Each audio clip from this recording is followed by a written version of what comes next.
Maria tukuhaririirie kirerembe hwaini.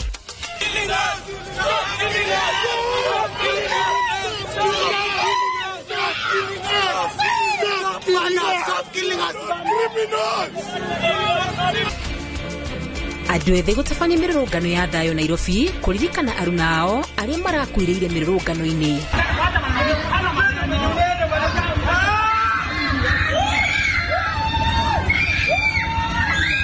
Ni kama alikuwa sasa ndio. Walikuwa wanamfuata polepole.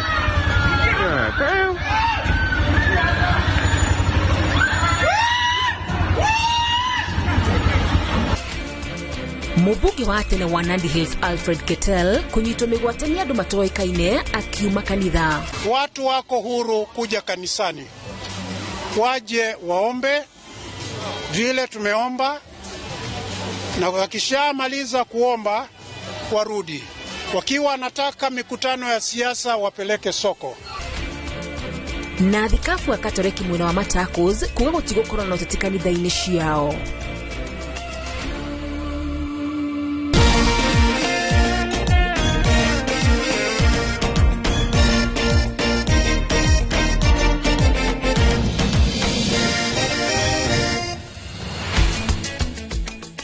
Nĩ tarĩki 30 mweri wa gatandatu mwaka wa 2024 kunyitwo geni murereri wa Inoro TV thĩinĩ wa mohoro maitũ ma kirĩrĩmbĩ mũthenya wa ũmũthĩ. Rĩtwa rĩakwa arĩ wa Karura wa nyũtũ mũtũritũ na njĩra ya ciĩko nĩ Tracy Wairimu, na mũthenya wa ũmũthĩ nĩ tũratanya atĩ president nĩ egũkorwo na gĩikaro na andĩki a mohoro kuma nyũmba itiganĩte kũrĩa thingira wa iregi, na hĩndĩ ĩrĩa gĩikaro kĩu gĩkwambia nĩ tũgũtwara ĩmwe kwa ĩmwe, no mbere ndaya tũingĩre thĩinĩ wa mohoro maitũ. Ule wari mũmbunge wa Nandi Hills Alfred Ketel nĩ anyitĩtwo mĩgwate nĩ andũ marekũĩrwo nĩ maabitha a borithi. Ketel anyitirwo mĩgwate barabara-inĩ ya Nyeri itũra-inĩ rĩa Kirĩrĩcwa mũciĩ-inĩ mũnene wa Nairobi. Gĩko gĩkĩ kĩhanĩkĩte rĩrĩ mũteti ũyũ kuma kanitha marĩ na family yake. Mbica cia thimũ nĩ ironania arũme ana makĩmũgucia mũmbunge ũcio wa tene kuma ngari-inĩ yake thengia mbugĩrĩrio kuma kũrĩ mũtumia wake na ciana ciake. Ketel akoretwo arĩ mũhari-inĩ wa mbere kũruta thirikari ya William Ruto mahĩtia, na akoretwo akinyita mbaru na kwĩyumĩria mĩrũrũngano-inĩ ĩrĩa ĩkoretwo ĩgĩtabanio nĩ mbeũ njĩthĩ. Atongoria matiganĩte nĩ makomithĩtie gĩko gĩkĩ hamwe na wongerereku wa andũ kũnyitwo mĩgwate rungu rwa thirikari ya President William Ruto.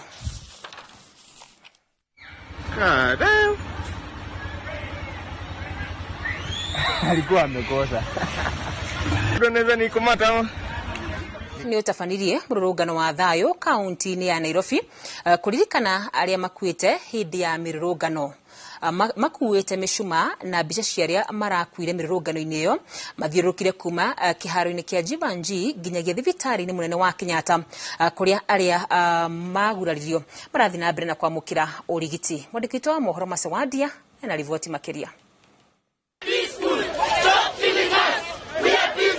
Kĩharo-inĩ kĩa Jivanji gatagatĩ-inĩ ka mũciĩ mũnene wa Nairobi nĩ mũrũrũngano wa thayũ wambĩrĩirie, itanya rĩao rĩrĩ kũririkana arĩa makuĩte hĩndĩ ya mĩrũrũngano. Aba makĩmĩcuma ya kuonania gĩtĩo kĩao kũrĩ aruna ao makĩinaga nyĩmbo cia gũtũgĩria ũcamba wao. Hĩndĩ ya mũrũrũngano ũyũ maobitha a borithi monekire makĩbũra mĩriũngo gũkũ makĩmatongoria njĩra-inĩ kũrĩa marathiĩ. Tunaomba polisi watu waje tuandamane kwa haki yetu. Hatutaki wakuje watu interrupt kwa maandamano yetu. Tunaandamana in peaceful.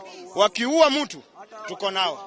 Makimenereria ciĩko cia maobitha a borithi kũratha arũrũngani arĩa kũringana nao matabanagia mĩrũrũngano ya thayũ, maugĩte mekũthiĩ na mbere na kũthingatia kĩboto kĩao o nginya rĩrĩa mogarũrũku marĩtabanio thirikari-inĩ. So painful that vijana wenye walitoka kwa barabara kuandamana peacefully today, wengine wamekufa, wengine wako huku, lakini tumekuja kutoa damu. Tunaonyesha tu mapenzi yetu kwa wengine. We are united. Muliona hata kitu ilifanyika kwa parliament, huyo jamaa alisaidiwa kwa wheelchair. So we are not here to harm anybody. Thabari yao irugameire thibitari-ini munene wa Kenyatta kuria wendi wao uma kuruto thakame niguo mateithie aruna ao aria maguraririo oru na mari wodini.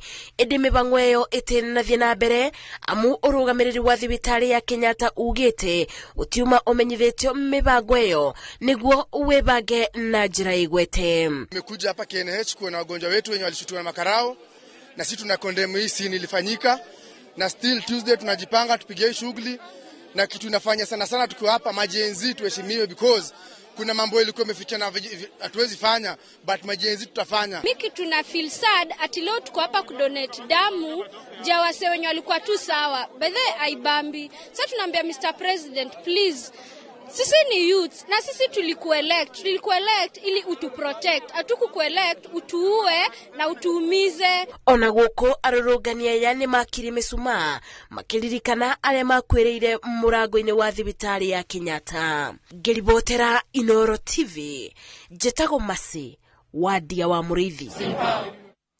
Na tugithi na mbere ni ati mutongoria wa bũrũri William Ruto ni oreti a Kenya guteaniria ngahiha na kuhimberia thayu na urumwe niguo kugacirithia uthii wa na mbere wa bũrũri. President ni ugite ngahiha citingitwarithia bũrũri na mbere na kuona andu aingi ni matete mioyo yao kurumirira ngahiha iria cithiite na mbere cikihanika. Ikwa Waboshi ena rivoti makiria.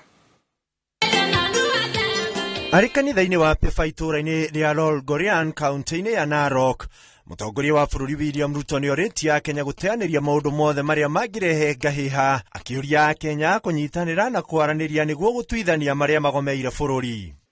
Tuombee taifa letu la Kenya, tuweke amani katika taifa letu la Kenya, tusikubali fujo, tusikubali uharibifu wa mali, tusikubali maisha ipotee. Sisi wote ni ndugu moja, watu wa taifa moja la Kenya. Zile changamoto ziko katika taifa letu, kwa pamoja, kwa kuungana, kwa kushirikiana, tutazitatua na Kenya itasonga mbele. President oho akirira Kenya gucokereria gwa thayu bũrũri-ini, akiuga maundu maria makoretwo makioneka no makinya thabari-ini ya gucenjia bũrũri uyu. Nchi yetu hii ya Kenya itabadilika. I promise you. Na msikuwe na wasiwasi. Haya mambo mnaona haya ni safari ya kubadilisha Kenya.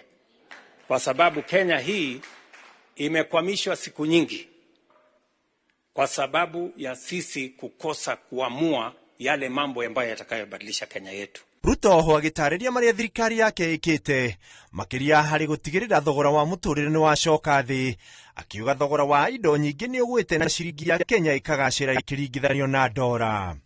Maneno ya mbolea tumeteremsha chini, mambo ya unga imekuja chini, mambo ya dola ilikuwa imefika 160 imefika 128, mambo ya interest rates ilikuwa imepanda imeteremka chini. No ake governor wa county ya Narok Patrick Ole Ntutu na uria wari governor wa hau kabere wa county yo Samuel Tunai makiuria a Kenya kuhoera bũrũri na guikarania gutari muthukanio wao kabisa. Nimeia kwamba sisi kama Kenya tuendelee pastors ile kuombea nchi yetu na tuombee rais wetu ili aweze kupata nguvu ya kuendesha nchi yetu. Kabila zote waishi pamoja kwa amani. And that's why, Your Excellency, today people are living in peace.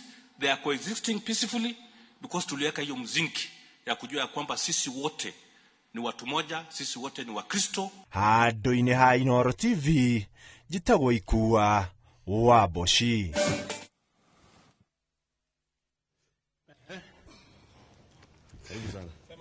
Salama kabisa. Very good. Yeah. Naendeleaje? Niko na ngangana. How's Transmara? Transmara was good. Kuna mvua? Hakuna mvua but it is actually it's a very unlike Transmara. This climate change thing is real. Yeah. Now, so the maize kidogo imeanza kutetemeka. Yeah. But otherwise everything else was good. Yeah. Yeah. The village is good. Great. Yeah. Which church was that you were in? Pepper. Lolgorian there. Oh, okay. Yeah. Lolgorian is growing. I was surprised. Yeah. Yeah. And the tarmac has linked it to... We have to finish that section to Kilgoris. That's the section that is remaining. Yeah. But we also need to do that section to Kerancha. The bridge was done, but there is some 20 kilometers there. Not hopefully... when you get funds. I don't know what we'll do. Nĩ ngatho mũno makĩria nĩ tũgũkorwo tũgĩcoka kũu kũrĩa tũratanya president nĩ gũkorwo agĩtwarĩria kahinda gatarĩ kũraya no tũgĩthiĩ na mbere nĩ atĩ mũnini wa mũtongoria wa bũrũri Rigathĩ Gachagua augĩte atongoria nĩ mabatiĩ gũthikĩrĩria mateta na mawoni ma mũingĩ ũrĩa wamekĩrire iturwa-inĩ ngũrani na kwaga ũguo waya kũmabuta wĩra. Gachagua akĩaria arĩ kanitha-inĩ wa Deliverance Kaplong kaunti-inĩ ya Bomet augĩte andũ ethĩ nĩ ũtonga wa bũrũri. Waithĩra wa andũ ati ena ũhoro makiria. Mũnini wa mũtongoria wa bũrũri Rigathĩ Gachagua ekinyire igongona-inĩ rĩa gwaka kanitha wa Deliverance Kaplong kaunti-inĩ ya Bomet rĩrĩa rĩgwĩkinyĩtio nĩ atongoria matiganĩte na kĩhĩri kĩa mũingĩ. Tukiamini kwa mioyo. Akiaria igongona-inĩ rĩrĩ, Gachagua augĩte atongoria nĩ mabatiĩ gũthikĩrĩria mũingĩ ũrĩa wamakĩririe ndaraca na kũmatua atongoria. Na pia kusikiza ground vile wananchi wanasema. Ndio. Ukikosa kusikiza watu utapotea. Lazima ukitembea unasikiza. Si gavana amesoma taarifa mrefu sana hapa. Si nimesikiza. Ndio tunatembea kwa sababu sisi ni watu ya kuandikwa kazi. Wewe umeandikwa kazi, lazima usikize wale wamekuandika. From time to time. Na ukisikia wanasema hii hapana bishara na hawa. Huwezi bishara na hawa, watakufuta kazi. Si ndio? You must listen to the people. Oho, ni ahinyĩrĩire atĩ we ta mũndũ kĩũmbe nĩ egũtegera matũ andũ ethĩ kuona marĩ na uge ũtangiunĩrwo ritho gũkũ bũrũri-inĩ. So I'll also listen to these young people. Even outside the framework the president has created as a person, I'll also try to engage these young people to know what are they saying. Oho, abunge nĩ mathiĩte na mbere na kũmenereria ciĩko cia kũhũthĩra hinya mũkĩrũku kũng'ethanĩra na andũ ethĩ, makiuga hatirĩ na gĩtũmi kĩiganu gĩa kũraga andũ aya ethĩ. Hawa vijana wetu walikuwa wameshika simu kwa mkono ya kulia, wakashika bendera kwa mkono ya kushoto. What do you do with that kind of people? That person is a patriot. Askari walishuta hawa mpaka wao wenyewe wakaniambia mheshimiwa tutoroke. Igongona rĩrĩ rĩtigwĩkinyĩtwo nĩ mũmbunge ona ũmwe wa kaunti ya Bomet, ũndũ ũrĩa ũyũkirie ciũria cia kana hihi marĩ na ngũrani cia kĩũteti na mũnini wa president. I'm sorry, Your Excellency. Linus Kaikai from Royal Media Services and Eric Latif from the Standard Media Group. And it's my colleague Linus Kaikai who's going to go with the first question of this interview. Thank you, Your Excellency. The hashtag out there is Ruto must go. Doesn't need much interpretation, does it? Protesters want you out of office. How do you respond to that? Everybody is entitled to their opinion. I have a job to do. We are a country of rules. We are a constitutional democracy and citizens, because we all enjoy the freedom of speech, freedom of thought.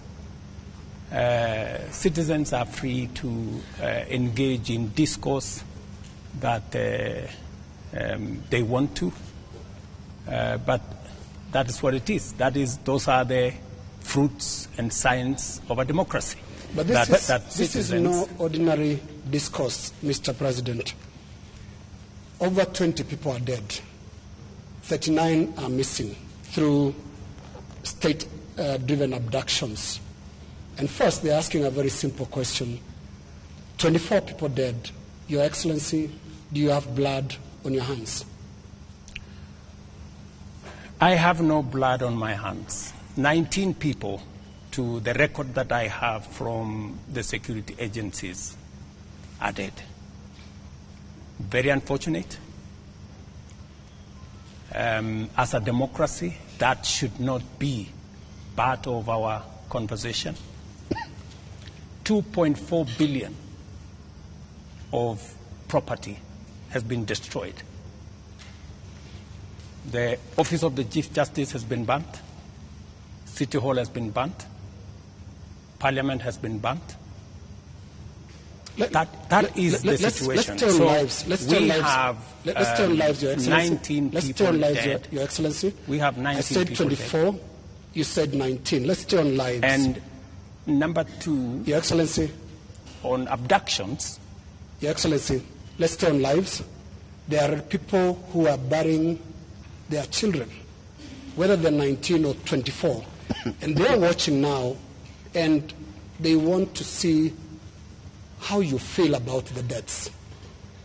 Give us your feelings, Your Excellency. Let me tell you. And we could give examples, Your Excellency. There is a 12-year-old boy, Kennedy Onyango from Rongai, whose mother narrated how his boy was basically just going to get books for his schoolwork. There is Rex Masai, who was shot in the middle of the street in Nairobi. And these are real human beings. Don't you feel a sense of responsibility for what is going on in the country? Let me tell you the following. Any life that is lost is something that must bother anybody, beginning with myself. And it is the reason why I have told you that when I came into office, I said three things. Number one, I said there will be no extrajudicial killing in Kenya. That's number one. And I have made sure that there is no extrajudicial killing in Kenya. That's number one.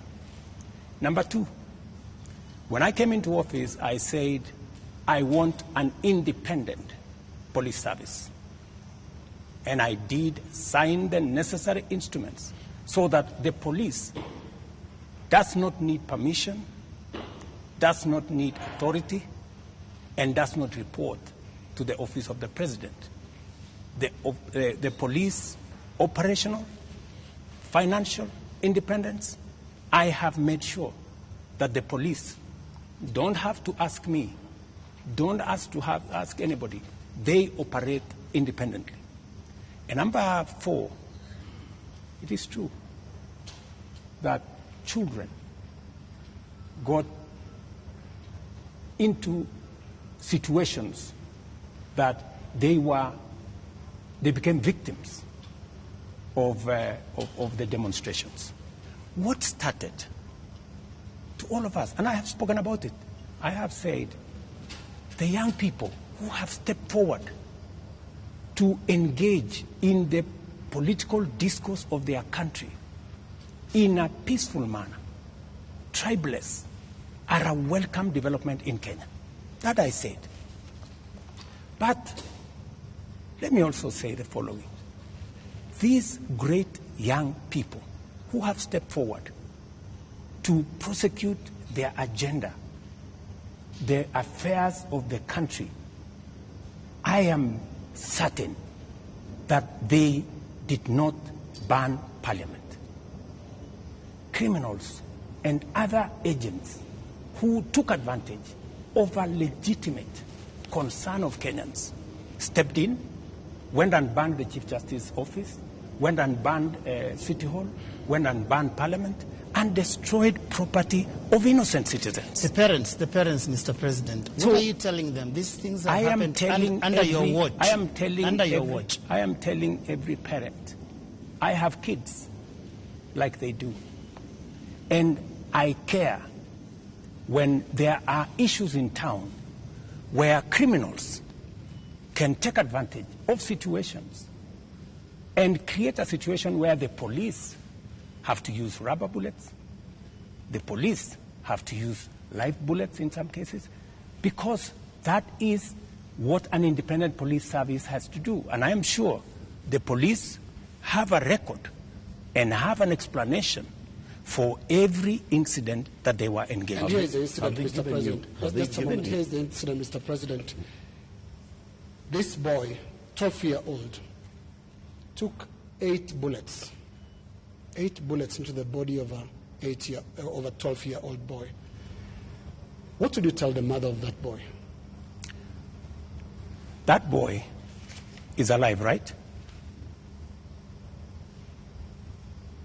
No, it's not. Kennedy Onyango died. He's died. So he's the one who died? Yes. So you're not talking about the person who was shot with rubber bullets? No. No. Yeah? Shot with bullets 8 times. Let me tell you. Yeah. In Ngong, this is the situation in Ngong, right? In Ngong, there was an incident where the police were overpowered by criminals. They took firearm from the police. They used that firearm against people. And one policeman had to shoot this fellow who had hijacked a gun from a policeman so that not to endanger the lives of more citizens. It is among the 3 people. One of the criminals is among the 3 people who was shot by the police after they overpowered the police and took the bullet and took the gun from the police and used it against innocent citizens. I cannot confirm to you that this is not the man that shot the child, but investigations are going on and we will get to the bottom of it. Mr. President, I am telling the mother of this young person that I, as president, will make sure that finally I will give her an explanation of what really happened and make sure that we bring this to a situation where, like her, like myself who have children, she too her child can be accounted for. Mr. President, the Kenya National Commission on Human Rights is the one that has accounted for 24 bodies lying in morgues. And those bodies, the records show that these people either died in hospital and while undergoing treatment for gunshot wounds, or they ended up in the morgue in the last 2 weeks with gunshot wounds. 24. These 24, Mr. President, are you saying that the security agencies have told you that these 24 were criminals, that these 24 were armed, they were posing a danger to the police officers, and that is what necessitated the police to use live bullets on them? Because the circumstances for the police officer to use a live bullet is clear, even in their own code of operations. It is when the life of that police officer is in danger, or when somebody else's life is clearly in danger, and the person who is endangering that person is armed. Were the 24 armed? Did they pose a danger, a direct threat to the police? 2 things. The same Kenya Human Rights Commission. Kenya National Commission. Kenya National Commission. The government agency. Yeah, the government agency. Yes. Told the nation that there was a massacre in Githurai and 20 people were killed in Githurai. Were 20 people killed in Githurai? Really? The Kenya National Commission on Human Rights does not have records of 20 people killed. No, but that's their statement. It is a statement that is public.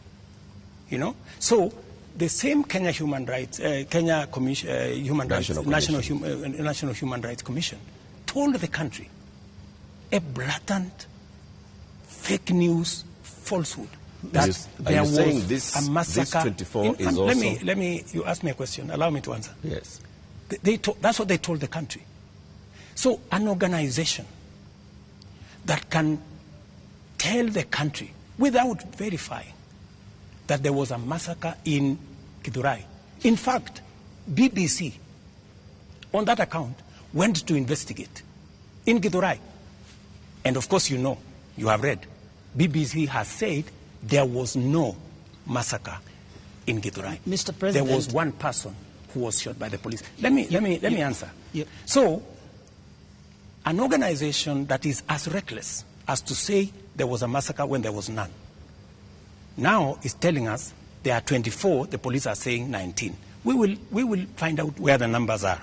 Okay. But that is the credibility of the organization that you are telling. Mr. President, that may well be. Let me also... My question, just on Mr. that President, issue, just so that Eric can follow up. The people who died, Yeah, that's where I'm coming. Why are they a danger That's to the where police? That's where I'm coming. Are they the criminals that you're talking about? Let me tell you two things. There will be an investigation on how these 19 Kenyans died. There will be a clarity, an explanation for each and every one of them. I have told you one situation where somebody accosted the police, took over the firearm, started to shoot at people, endangering the lives of many other Kenyans. He was shot by the police. There is a situation in Parliament. How did the invaders in Parliament? They invaded Parliament and went straight for the armory at the Mausoleum. They went straight at the armory at the Sergeant-at-Arms office. Those are the investigations that we will get into, and a proper explanation will be given to the country. Are weapons lost? What I am saying... Are the weapons at the armories and the mausoleum and inside Parliament? That is why there will be an investigation of how these armories were attacked and how did these people know that there was an armory in Parliament.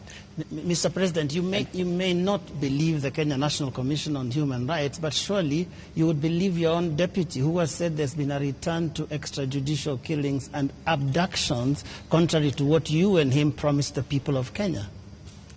Let me tell you, I am the president, and I speak for the government of Kenya, right? And so this is what I'm telling you. I made 3 commitments. That I will make sure the police is independent. And I did that on my first day in office. Number 2, I said there will be no extrajudicial killing in Kenya.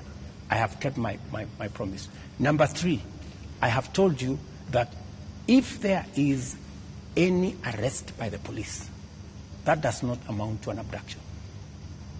In my very honest opinion. Let's pause for a moment, Mr. President. And I just want us to go to that video over there, which will play on air, and let's pause and watch it together, Your Excellency. Let's watch this video.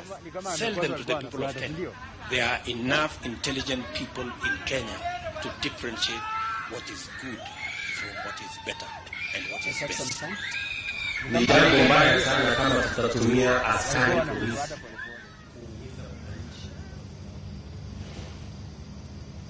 wako na maoni tofauti ya kisiasa. And waeleza ya kwamba these people don't understand the damage they are doing to the people and the economy of Kenya. All right. Yes, the video in contention here was recorded earlier today. Yes.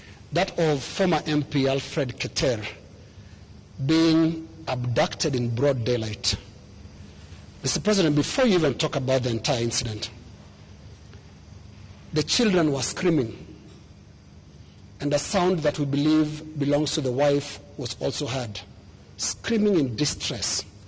How does that make you feel? 3 things. I have told you, I made a deliberate decision to make sure that the police operate independently. That's number 1. Number 2, I have told you, if the police summon Linus Kaikai, and Linus Kaikai refuses to go to the police, are the police not entitled to come and look for you? When the police come to arrest you after they have summoned you and you didn't show up, is that an abduction? So let's have this as a confirmation. That no, I'm just asking you. Let's have this as a confirmation, Your Excellency, that Alfred Keter was summoned by police. He refused to the police respond have to issued the a summons. statement. I would suggest, instead of us having a back and forth, the police have released a statement. Can you check what the police have released, the statement? And you still not answered my question. Which the was? wife and children screaming that way. I mean, how do you feel, Your Excellency? I mean, my friend, every child, every mother feels the same when their parent is under attack. I mean, That is what it is. But let me ask you, what about the children? What about the children of those who have lost their lives because of the criminality of others? Don't they feel the same? So we just need to be a country of the rule of law. Impunity cuts both ways. Those who respect the law must be protected by the law. Those who do not respect the law must face the full force of the law. That's how it operates. That's how we will have a society. Here's the same way we must condemn excessive use of police powers, but we must equally deal firmly and decisively with criminals who put the lives of other Kenyans in danger, destroy property of hard-earned earnings. There are many people, Linus, in this demonstration that have lost livelihoods, that today their children are crying. Today their wives are in tears because they don't know how to face tomorrow. Mr. President, their businesses have been wiped out. Their incomes have been destroyed. I have just told you 2.4 billion shillings worth of business has been destroyed. And today, as I talk to you this evening, there are families who have tears. There are families who do not know how to face tomorrow. And I've asked you very specifically, President, how do you feel about those tears, especially those who have been killed by police bullets? It is horrible. It is horrible.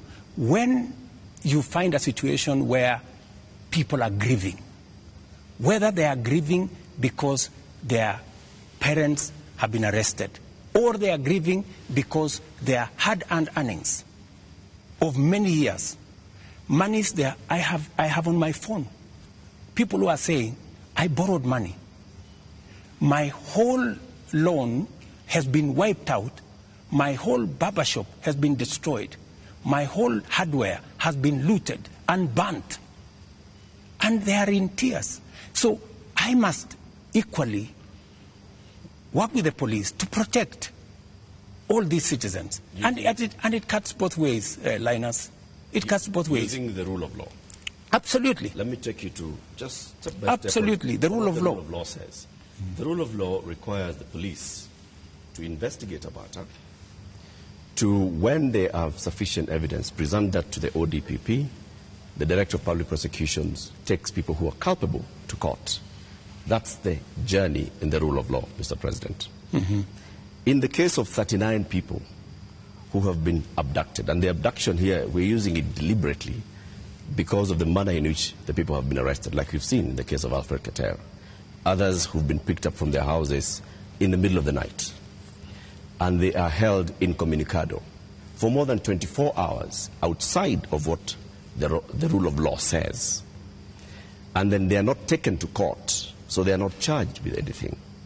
That is outside of the rule of law. So in one instance here we are saying we are not following the rule of law. In the second instance, Mr. President, you have people who were unarmed, like in the case of Rex, who was shot in the middle of the night, unarmed, who have been shot by police and they've ended up dead. 24 of them. You say 19. That again is extrajudicial because there is no justification that has been produced to show that there was justification for the police to use the excessive force. So basically we are showing examples where the rule of law, which you promised to uphold, which you also set and said, this is what the police has been doing. And you said, Mr. President, as you took office, that the problems with the police service also are going to the top, the leadership of the police service. And you promised the people of Kenya that you're going to hold the police to account outside of the rule of law and accountability, which comes to your desk.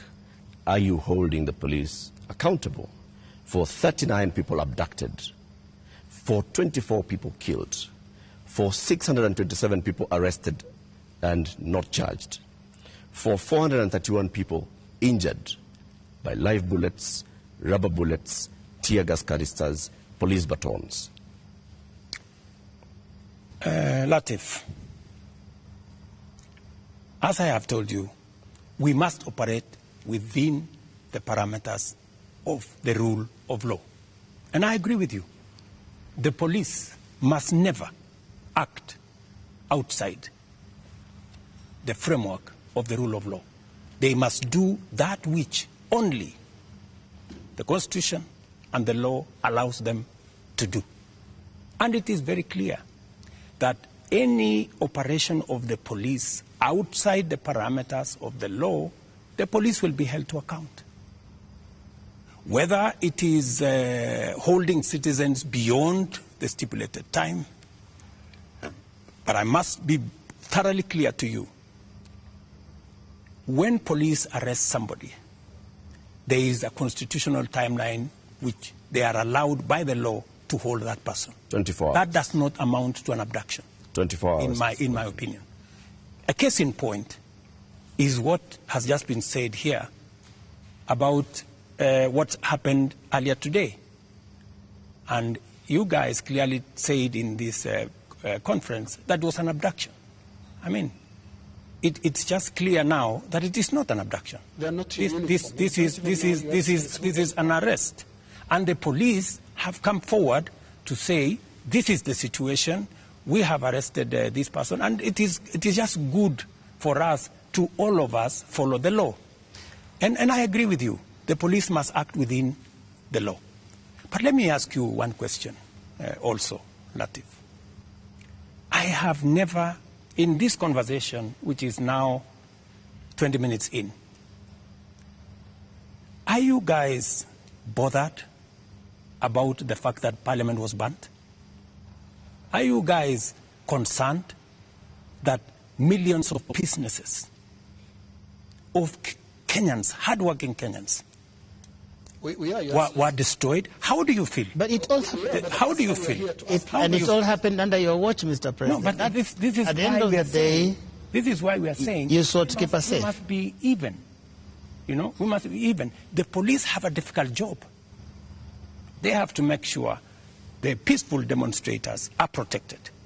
But they also must make sure that the criminals, and when you say criminals, you know, when I said the other day criminals, many people took offense that I was calling the demonstrators criminals. That's not. Families of the dead, Your Excellency, that is not. That's a lot of offense. Family of Rex. Rex was killed in a week when the protesters were very peaceful. The first week of these protests were peaceful. We saw protesters carrying placards and water bottles. Rex was killed on his way out of work. Let me. How do you feel? I mean, let me tell you when they hear you say criminals. I mean, are you telling me Rex is the one who burned Parliament? But Rex died without breaking anything. No, I'm just telling you. He died. You know, Rex died there are criminals who infiltrated and caused mayhem, and in fact, some of the criminals are actually harmed. They actually harmed the peaceful protesters. Many of the peaceful protesters, they lost phones. They were attacked. In fact, some of the peaceful protesters were attacked by criminals, including a clear example of the one I have explained to you, that they overpowered the police, took the gun from the police, and started shooting innocent people. So we must deal with this situation globally. Mr. President, I feel for Rex and the mother. This should not happen to any child in Kenya, especially when they are engaged in a peaceful demonstration. Mr. President, the concern I've had from the young people, because I've been speaking to a lot of them, and they said they haven't heard you in the two statements. Actually, there are more now because you have spoken in other settings apart from the two addresses you gave. They haven't heard you address them. They haven't heard you talk to these parents. They haven't heard you acknowledge that there were people who were shot by police in circumstances that did not warrant that. Are you saying you haven't seen anything that bothers you about how police responded to these protests? I am very, and I have, and in my first statement, I clearly said that innocent lives were lost.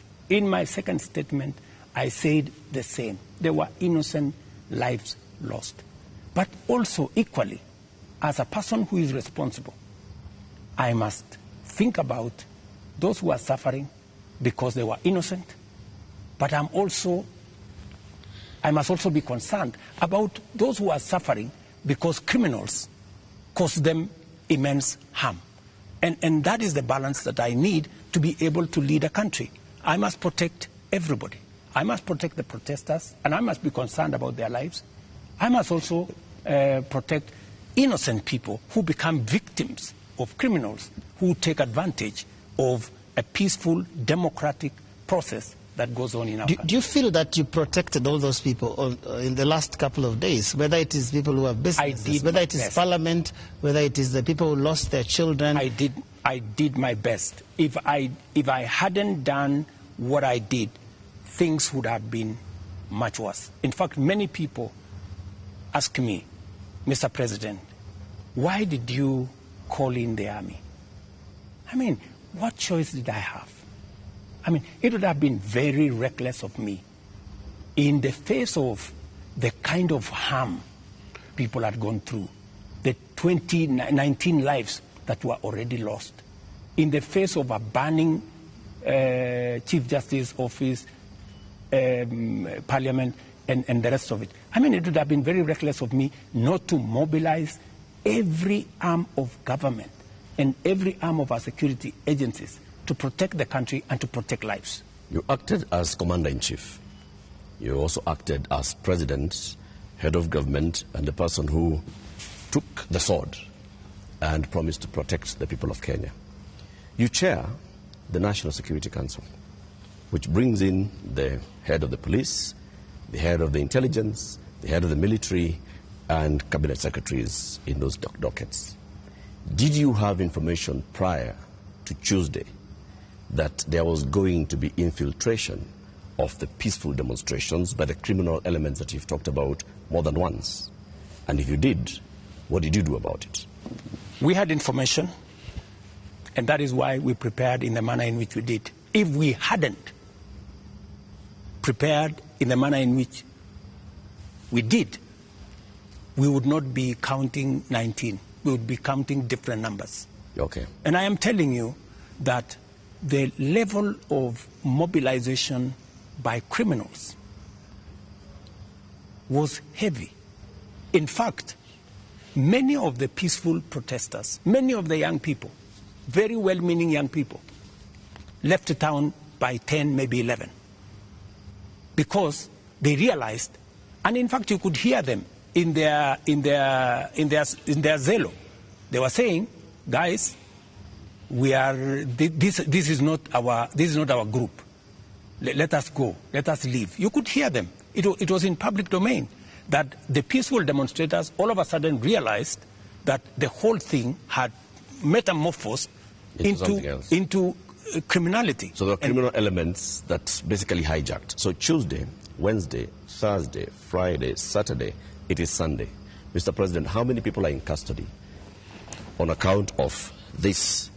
Those who you said they conducted treasonous activities, there were criminal elements.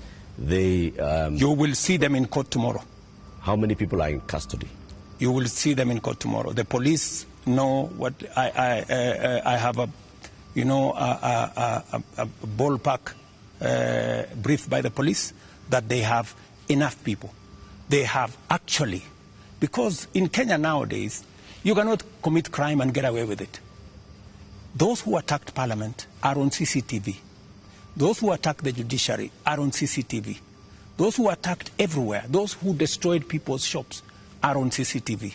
Many of them are on the run, but we will catch them. Similarly, Your Excellency. Are the funders Your Excellency. In similarly.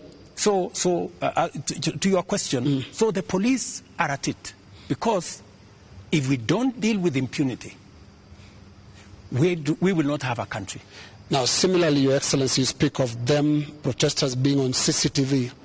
Not the protesters, I'm saying the criminals who attacked Parliament. Right. Now, every policeman also, without uniform, conducted an abduction, has also been captured on camera.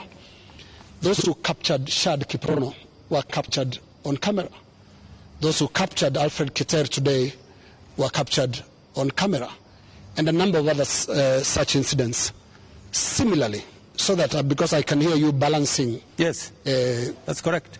Yes, are we going to see action against the killer cops, or were they doing what you are saying you had to do to prevent this from being bad? Any killer cop who went beyond what is provided for in the law, action will be taken against them. But to your question, are you telling me, Linus, that a police officer becomes only a police officer when they are in uniform? No. Police officers can identify themselves even when they are in civilian. So, and when a police officer comes to you and says, this is my ID, I am police officer, you are under arrest for the following reasons, that is legitimate. You cannot tell me that because they were in civilian, then what they did was wrong. And you know that's not what they do. And that's not what they did to Alfred Ketero or Shad Kiprono. Were you there? We have the CCTV footage. It's there. I would suggest, Linus, that we be fair to the police as well. Mr. And I have given you my word. Any police officer who does anything beyond the provisions of the law know the consequences. Just as any citizen who also participates in actions that are outside the law, they also know the consequences. And it is our responsibility to make sure that security agencies act in accordance with the law. As citizens, we act in accordance with the law so that we can have a law-abiding, rules-based, rule of law-based country. As things stand now, Mr. President, are you satisfied with how the police handled this whole matter? I think the police have done the best they could. If there are any excesses, we have mechanisms to make sure that those excesses are dealt with. Let's wrap it this way, Your Excellency, on that topic. You have absolutely no regrets about the abductions and no regrets about the killings? Those are your words. Those are not mine. They're also your deputy's words. Don't put words in my mouth. They're also your deputy's words, and he's part of your government, because it's so scary, Mr. President, sitting there and telling the whole country that from this moment on, we should not believe what your deputy tells us about the state of the nation until you speak. Yet we all thought that you're part of the same government. Don't inject my deputy into this conversation. I think it is not fair, since he's not here, to tell you in what context he said whatever he said. I think it is not proper to discuss the deputy president here, and he's my deputy. Please let me deal. But have you asked him that you had a press conference? Let me deal with the issues as they are now. I think being personal and going that direction does not help. I wish this was personal, Mr. President, but it's a really serious national issue that right after you spoke, your deputy told the whole world that he was informing us that extrajudicial killings and abductions had returned to this government that he's part of. How surely can that be personal, Mr. President? I am sure that if you interview the deputy president, he will answer that appropriately. You haven't asked him? You can take it from me that extrajudicial killing will not be part of an administration that I run. I can say that without fear of any contradiction. Yes, in the interest of moving this conversation forward, Your Excellency, I want us to look into the last 2 extraordinary weeks that this country has had. Protests that you called tribeless and some of your aides called leaderless. But protests that are led by young people who are unhappy with how you've run this country for the last just under 2 years, 2 years now. But the question they have as they look at you and watch as you speak today, Your Excellency, do you get it? I get it. Let me tell you, my good friend Linus. What we are facing today is not a product of 2 years. What we are facing today is a product of many years. We've had a problem, a youth bulge, a demographic challenge as a nation, which we have ignored for very long. For the first time, I have decided that I am going to be deliberate, I am going to be intentional on tackling the challenge of young people and unemployment in Kenya.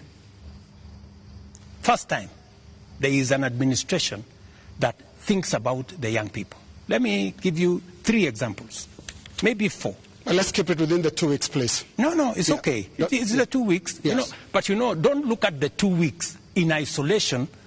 The young people we have in the street did not happen in the last 2 weeks. They were not born when I became president.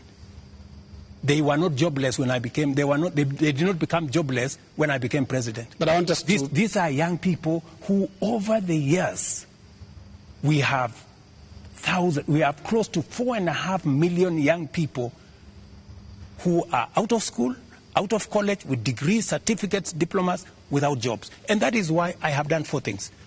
Number 1, when I pushed the housing program, it was not about the houses, it was about the jobs. Today, as I talk to you, Linus, we have 160,000 young people working in different parts of Kenya under our housing program.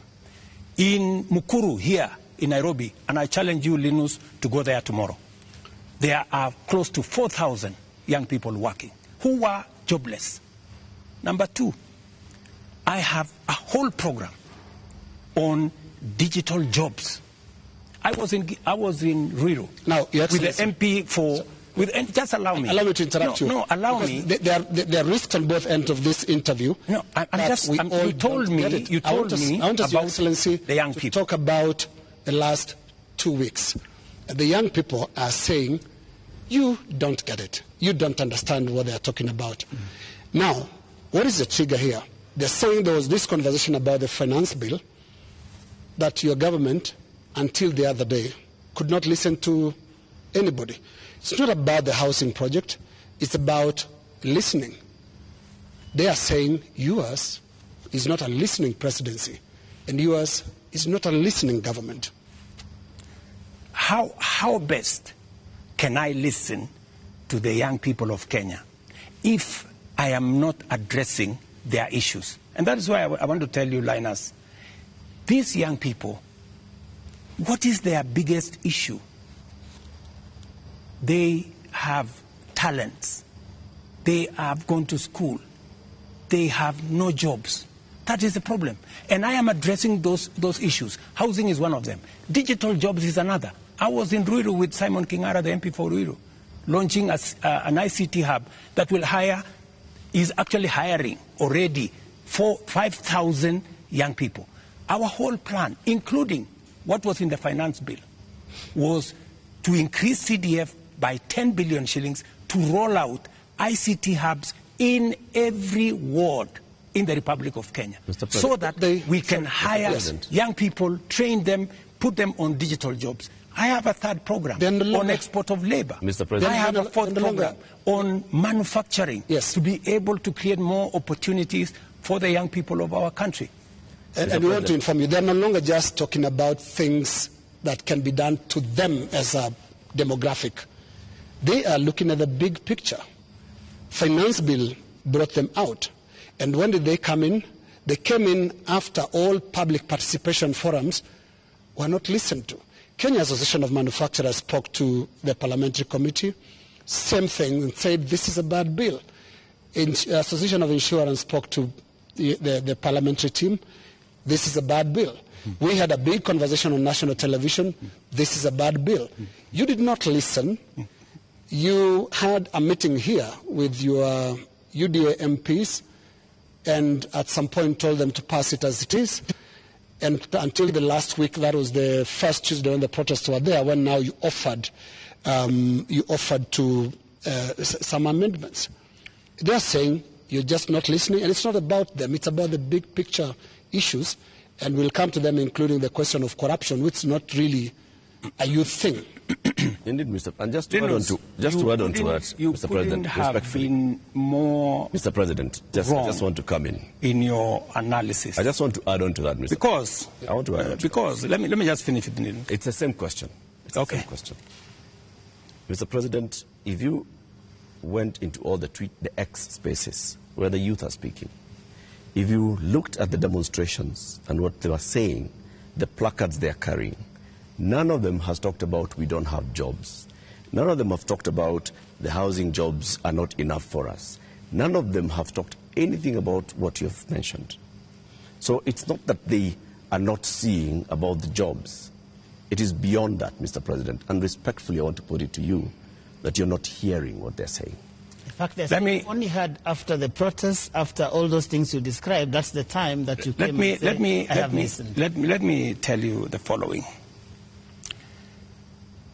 The rejection of the finance bill, and this goes to what Linus has said, that we didn't hear anything. Let me tell you, the process of a finance bill. In fact, you know, many people believe in Kenya that the finance bill is an invention of William Ruto.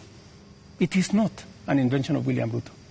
The finance bill is an instrument that has been with us ever since independence.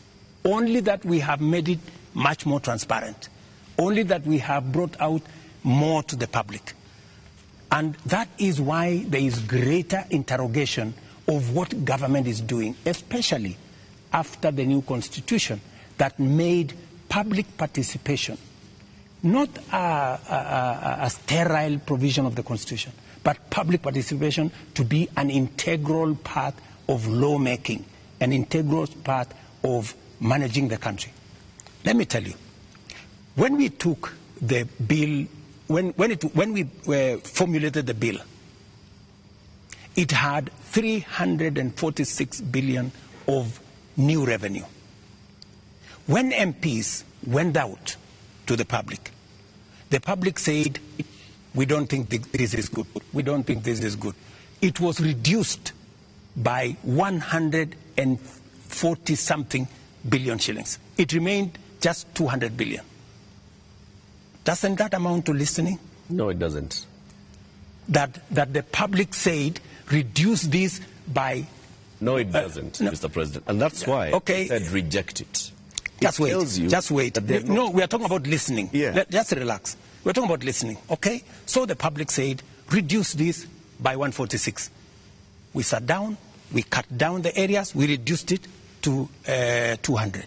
What went into the space was the people who wanted to mislead the public, to say, oh, you see, in fact, everything you have been told is still there, this was not removed, these people are not listening, these people are not listening. And let me tell you, my good friend Latif, we have dropped the finance bill. Yeah? What does that mean? It means we have gone back almost 2 years. It means that this year we are going to borrow 1 trillion shillings to be able to run our government. That's what it means.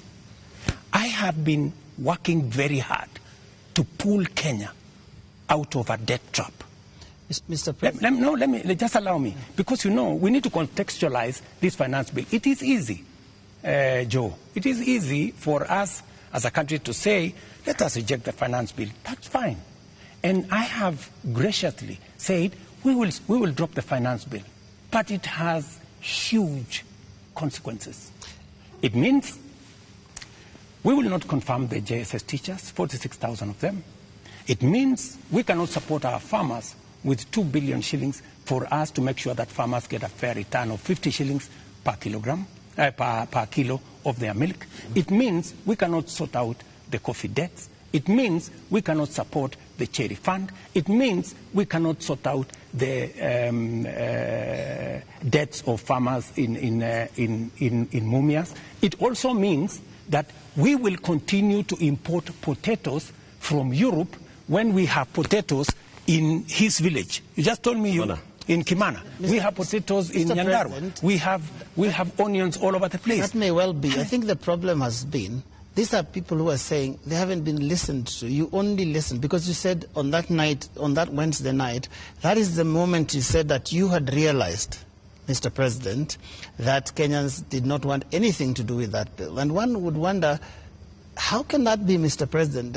And you have had all these presentations that have been made. Did it have to take demonstrations and sadly loss of lives for you to come to a point where you'd realize what your people, the people that voted for you, are saying? That, I think, is what the young people are asking. Let me tell you, Joe, members of parliament are representatives of the people, elected. They are not fools. And they are not mad. And I want to say, one day, Kenya will know that the MPs who voted yes are the true heroes of Kenya. Those are the people who saw the opportunity for us to unchain our country from debt trap and take our country to the future. Let me tell you, Joe, and I want to say this to the people of Kenya, that my plan was to make sure that in the next 3 years, maximum 4 years, we have a balanced budget, where Kenya is not the country where we are today. Let me tell you, gentlemen, and I want to tell the people of Kenya the following. We are in a very difficult financial position. This is something that the people of Kenya must understand, and that is why I am happy that we have a crisis. This crisis will help us be candid and speak to each other properly and contextualize where we are. We raised this year 2.3 trillion from our taxes. Of that 2.3 trillion, 1.1 trillion went to debt financing. 1 trillion went to salaries. What did we do? We had to go and borrow to pay the counties. We had to go and borrow to fund our education. We had to go and borrow to fund. Now, the funding gap we have done with the finance bill going down is that instead of borrowing 600 billion, we are going to borrow 600 billion plus 346 billion, that is close to $1 trillion. And let me tell you, my good friends, and I want us to be honest with ourselves. This is not how a country will get to a status where we are proud of our nation. This is not how we are going to, this is not how we are going to grow. And that is why, Linus, this situation, this crisis is a very important inflection point that we can sit together, assess. Let us agree. And I have no problem. Let us agree. Yeah. Do we continue borrowing? And let me give you the statistics. When in 2013, Linus, just allow me 1 minute, please, with a lot of respect. Okay. In 2013, the debt stock of Kenya was 1.8 trillion. For 10 years, that increased 5 times to 11 trillion, 10 point something trillion. We built a lot of roads. We connected a lot of electricity. We did many things in 10 years. But we were doing it on debt. Today, we don't have the luxury to borrow because we have reached the limit. And today, let me finish. Today, all the money we borrowed from 2013 is maturing.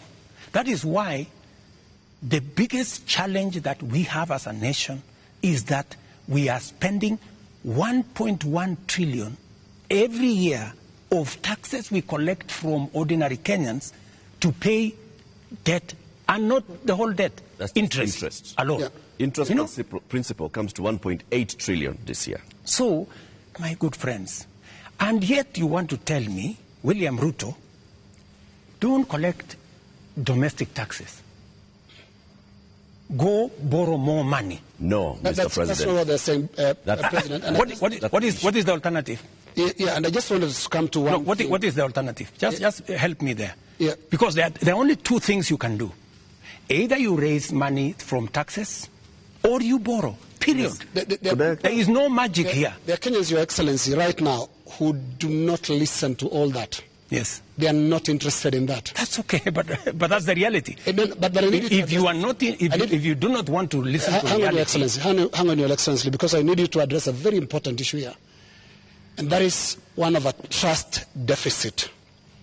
There are Kenyans who watch you, Your Excellency, and I don't know whether you are aware that they don't trust what you say. They don't believe what you say. Are you aware, Your Excellency, for example, that a lot of Kenyans increasingly don't associate the truth with you? That is your assessment, because you have never associated the truth with me from the beginning. No, there's quite a number of Kenyans. No, I mean, that is we asked people before we came here this evening. Assessment. Yeah. And many of those that responded to me directly, and to even our platforms, on KTN News, on Spice FM, on NTV, on Citizen, and we were asking them, what question should we ask the president this evening? And the one thing that many of them were saying is, when will he stop lying? So it's not Linus. Can he tell us the truth this time? Let me say the following.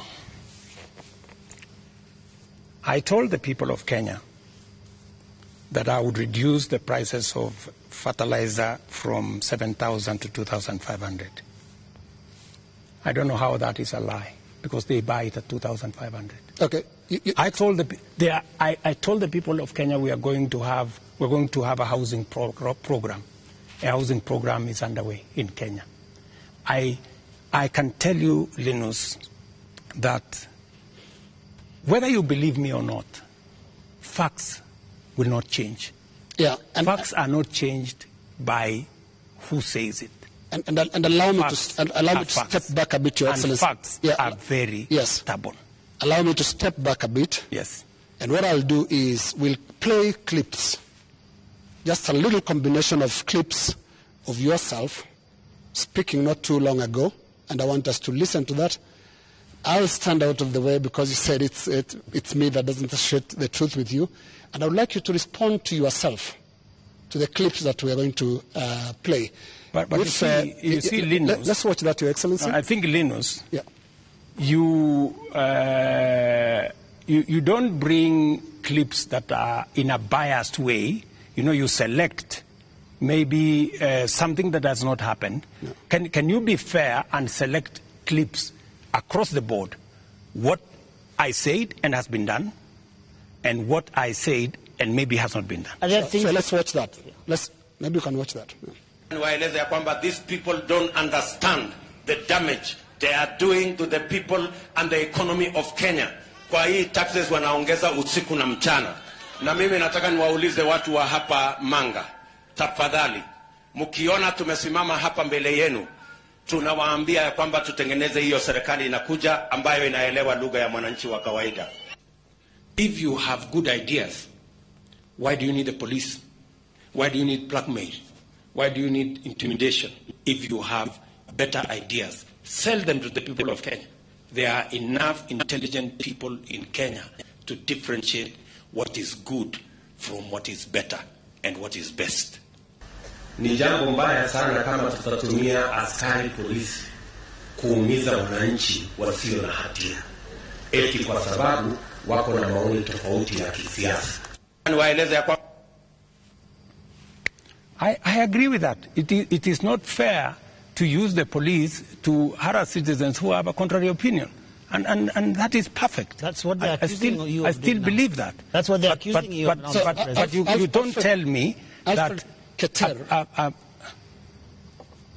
What is the problem with Alfred Keter? Yeah. Alfred Keter, no, it's not a contrary opinion. I mean, the police have said why they arrested him. It is not because of me. I didn't give any instructions. I didn't even know what was going on. Let me tell you, Linus, I am a very clear-minded person on what I say. When it is the police, I have said. Many of the people who opposed me, many of the people who were very scared about what I would do when I become president. Even the people who did worse things against me, I have never gone after them because I don't believe in settling political scores using the power of state or using the police. Let me also say the following. When I talked about the taxes that I was addressing in the campaign trail, it was very obvious that when at that time we were in subsidies, that did not make sense. It is because I removed the subsidies and I changed and put production support. That is why today the price of unga has come down from 240 to 100. Because I changed the model. I changed the configuration. And it is giving us results. But are you aware, Mr. President, that the thing, perhaps apart from now the police brutality that people associate you the most, is the issue of taxes? I'm sure you know the name they call you. You've actually talked about it even yourself. This guy that they want to come down. Let me tell you, my good brother, Ageo. When I came into office and I assessed the situation, and it was no longer possible for us to borrow money, I had to be honest with the people of Kenya. I had to tell them we have two options, right? And even as we imposed taxes, we explained, we made sure that there was adequate, elaborate public participation on what it is that we were trying to achieve. And let me tell you the following. I have done the best that I could globally. Today, our country has tremendous respect from many quarters globally because of what I have done. I have raised the profile of our country. Today, I was in Narok, and the tourism numbers in 2022, 1 million tourists. In 2023, last year, 2 million tourists. This year, by God's grace, we will get to 2.7 million tourists because of the profile that I have done for the country. I know somebody will say that, that there is no truth in that. But call the tourism sector. They will tell you themselves that all hotels in Kenya today are operating 80% upwards, which is a new phenomenon in Kenya. I will also tell you that the international community have developed enormous confidence in Kenya. I see people who are saying, why did William Ruto go to China? Why did William Ruto go to Europe? Why did William Ruto go to America? Let me just tell you the following. When I went to China, we got money to be able to put equipment in 70 of our technical training colleges. Today, the contract has been signed, the equipment is being manufactured. When I went to China, we got money to build Bostock Dam that has been waiting, that will serve the counties of Bomet and Kericho.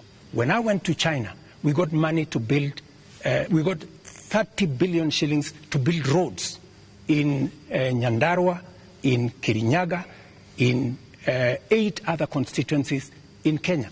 That's why I went to China. When I went to America, we got a $1 billion facility to be built in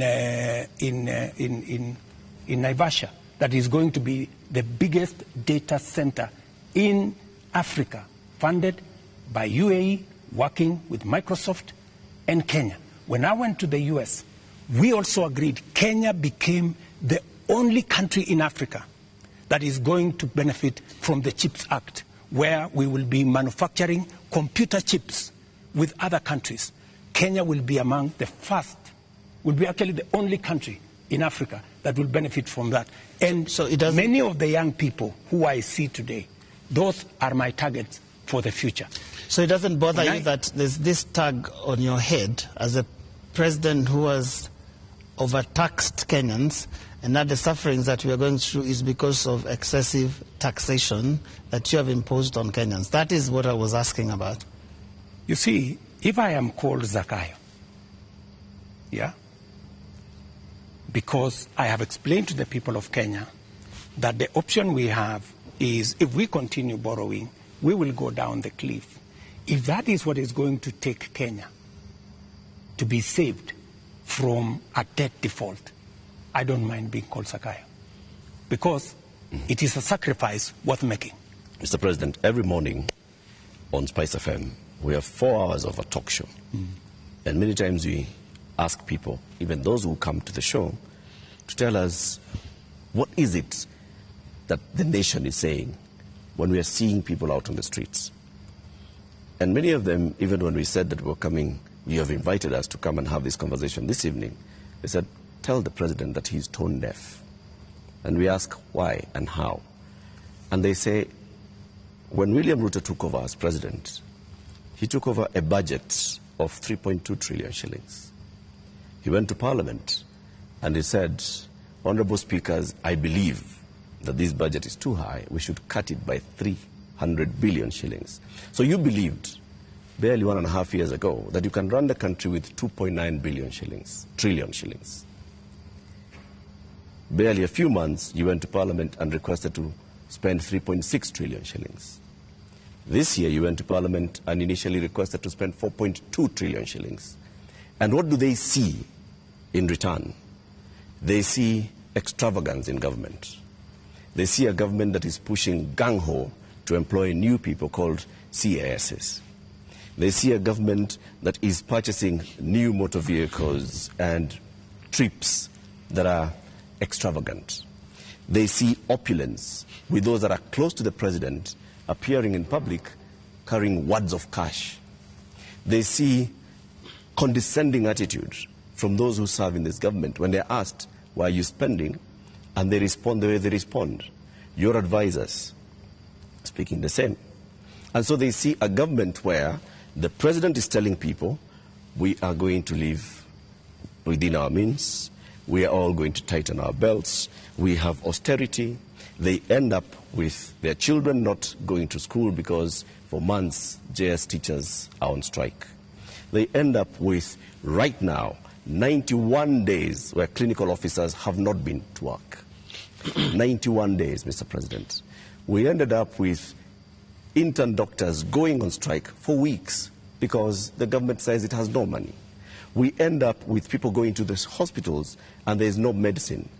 We end up with people who are being told that we don't have money to pay salaries, or we don't have money to pay salaries and also have development. Yet, they see all this extravagance and opulence from those in power. You are tone deaf, Mr. President, that's what they say. Well,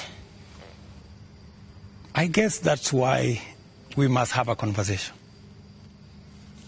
That's why we must have a conversation. And I'm very happy for us to have this conversation so that we can put the facts on the table and we can all of us make a decision. But let me tell you the following. I've listened to you and let me also tell you that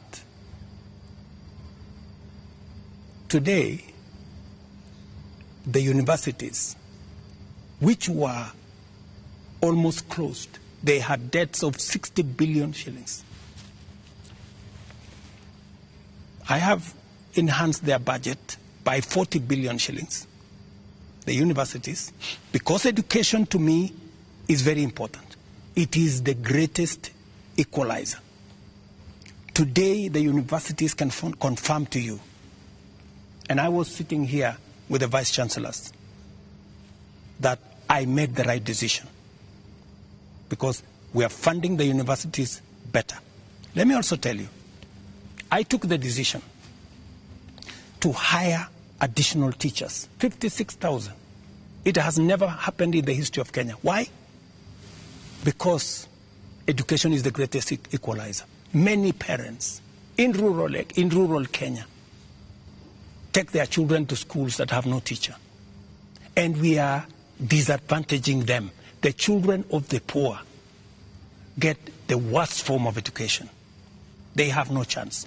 I decided, because I said it is bottom up, I decided that I'm going to put more money in making sure the child of every Kenyan has an opportunity to be their best by giving them the correct education. I decided that I am going to put money in farming. The first year, I put 10 billion shillings in fertilizer subsidy, a program that had been scrapped for 5 years. The difference is obvious. Today, by God's grace, we have a harvest. The prices of food commodities has come down. Day before yesterday, Latif, there was a release of where we are with inflation. Inflation in Kenya is now 4.6%. When I came into office, it was 9%. Inflation coming from food products. It was reported not by me, by the institutions that are charged, 4.6%. We have, where I have invested money, I can account for it. Right. And it is making a difference in the lives Their of concern many. is on extravagance in government. I will come to opulence in on opulence and extravagance. Every trip I have made, I have not made any trip outside Kenya to go and do things that are of no benefit to this nation. I can account for every trip that I have made outside our nation, whether it is on projects or programs or investments or even the profiling of this country to put it in good standing for us to attract investment. In fact, the Nairobi Stock Exchange, which was almost closed, was rated the best in the world. Not said by William Ruto, but it was in the public domain by Bloomberg. If you don't believe me, believe Bloomberg. Mr. President, so I have done what I could for the country. But let me finish opulence. Let me go to the opulence. And let me be very clear that the display of insensitivity is a statement that has come to me, and is a sentiment that has come to me, and you will see something very different going into the future, whether it is coming from my staff, whether it is coming from this office. And I know people have raised issues of CAS, for example. I deliberately, even after Parliament had approved the position of CAS, I have not appointed any CAS because I realized that we were in a situation that we could not. And no CAS will be appointed until we have an economy that can support more opportunities. I know citizens have said that there is no need for the office of the First Lady or Second Lady. Third Lady. These are offices that were there. But because we have to live within our means, those offices from tomorrow, this new budget which is starting tomorrow, they will not be part of our equation. Because in the face of what has happened, we have to trim down every other area. And in fact, not just those, many other spaces are going to be trimmed down to reflect the new reality, especially after the finance bill was taken down by myself when I said we take this down. We are going to cut our cloth. We are going to cut our coat, the size of our cloth. We're going to reduce money going to counties. We're going to reduce money going to the judiciary. When I came into office, the judiciary was getting 18 billion. Today, they are getting 25 billion. But it was because I believed in the rule of law. I believed that we needed to do something about making sure that our judiciary has resources, because Kenyans were telling me directly, justice delayed is justice denied. Will you I have the size hired of your government? the highest number of judges under my administration because I believe that Kenyans must deserve justice. Will you reduce the number of ministers, ministries, or state departments, or advisors? That is an area we are going to target and cut down, because it is the reality we have to face.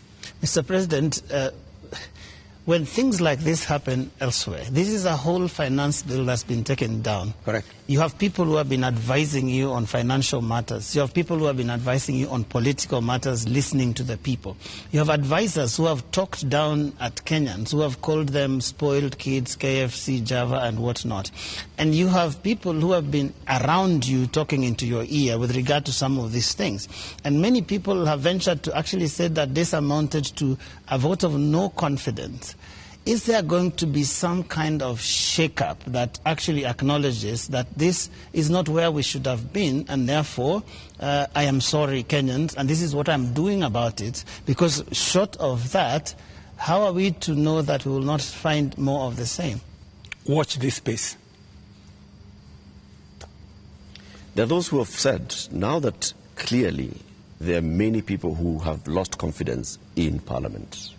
There are those who have lost confidence in you, that maybe the way to regain the legitimacy is to go to an election. There is no provision. You know, we are a country of the rule of law. Yeah? We must, whatever it is that we do, we must keep it within the parameters of the rule of law.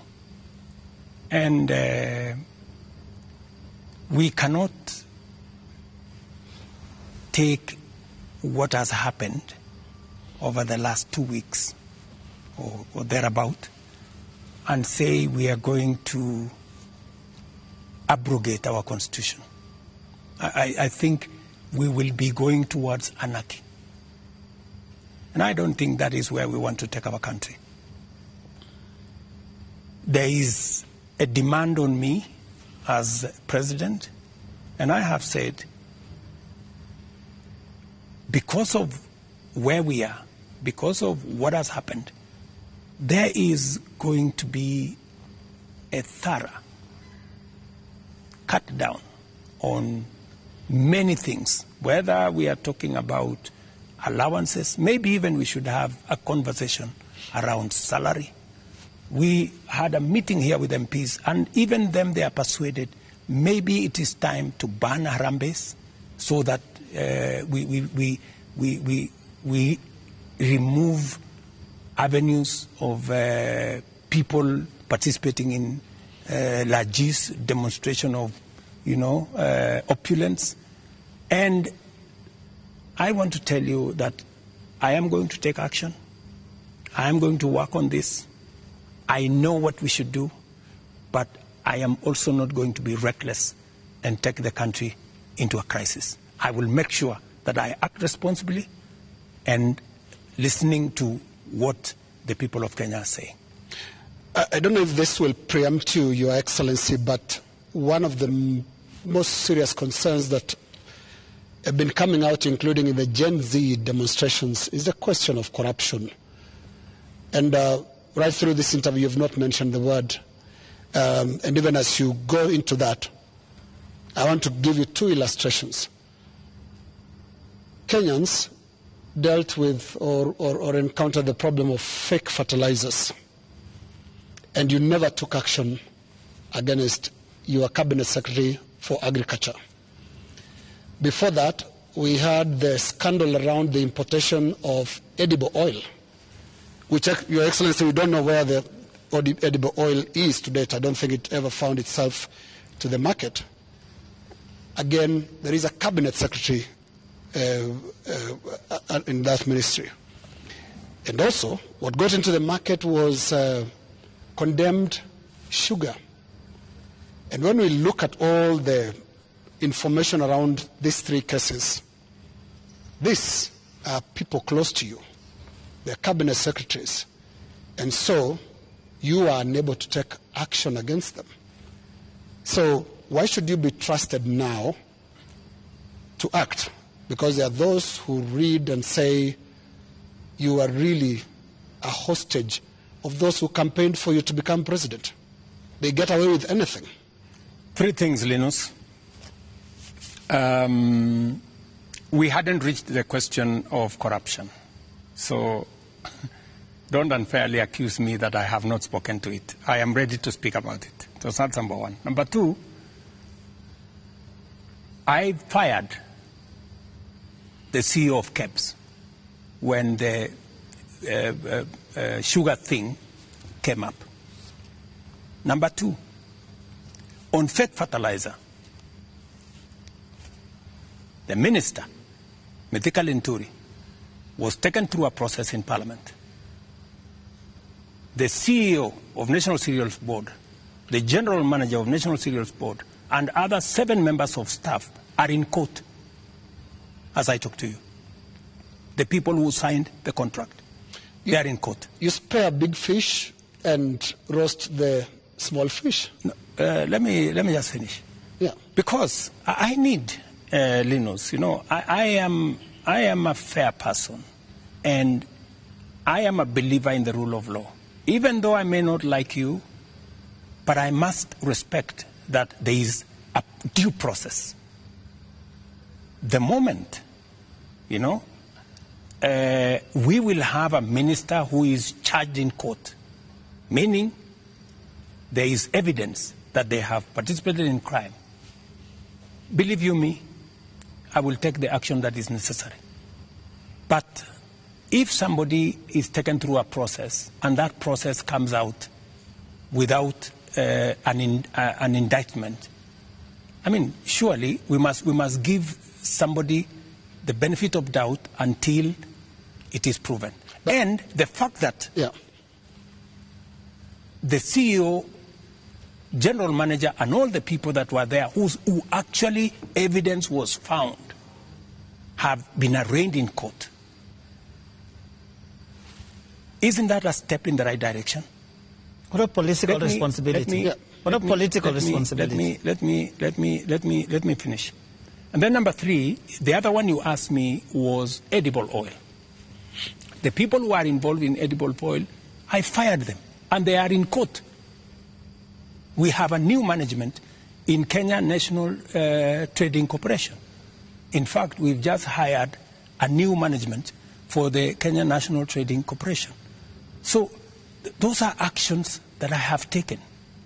And for your information... Void of what Joe is calling political responsibility. Yeah. I mean but you see, else in the ministry can be... But you see, gentlemen, if there is no evidence against a minister, surely, do you want me to fire somebody if there is no evidence? There was a time, Uhuru Kenyatta, as I served him as his deputy, removed 6 cabinet secretaries.